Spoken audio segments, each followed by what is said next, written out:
Në rrafshin diplomatik, konsideroj se Kosova ka regres të paspjegueshëm dhe ka nevojë shumë për reforma. Kosova në vitin 2025 konsideroj se ka regrese edhe në diplomaci, por ka regres edhe në ekonomi, ka regres edhe në mirëqenien sociale të qytetarëve. Kjo mas mirë dëshmon faktikisht largimin të cilën qytetarët janë t'je bo në një masë të madhe,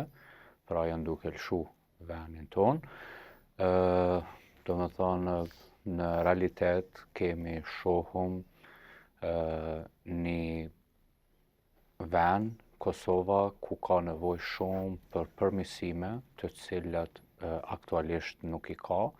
Në rrafshin diplomatik, konsideroj se Kosova ka regres të paspjegueshëm dhe ka nevojë shumë për reforma, ku duhet t'i braktisum teoritë të cilat mungon rezultati, dhe ne shohum, sidomos viti 2025,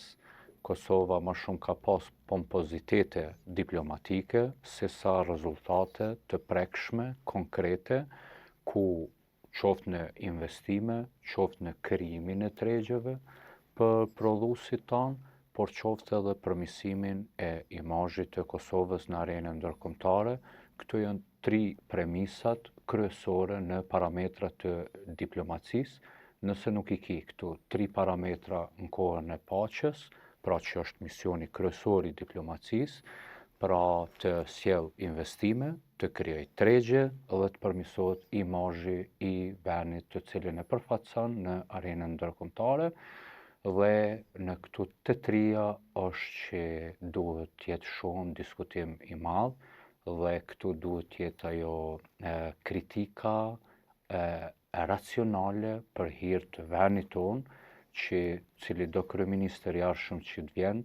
duhet vërtet ta ndërton në baza të meritokracisë, ku rezultati nuk i lëshon në rrugë teorisë, pra jo e kundërta. Ne kena pa që teoritë o shërby shoqëria jonë me teori, të cilat në asnjë rrethon nuk kanë sjell rezultate konkrete. Ju keni ndëgju shumë herë, ju në shku në Amerikë dhe kena marrë 150 vendime, kena bërë 150 vendime, dhe shkon të 1 vjet e gjys 2, ti e shef cili prej që aty në 150 vendimeve ka ardhur në Kosovë,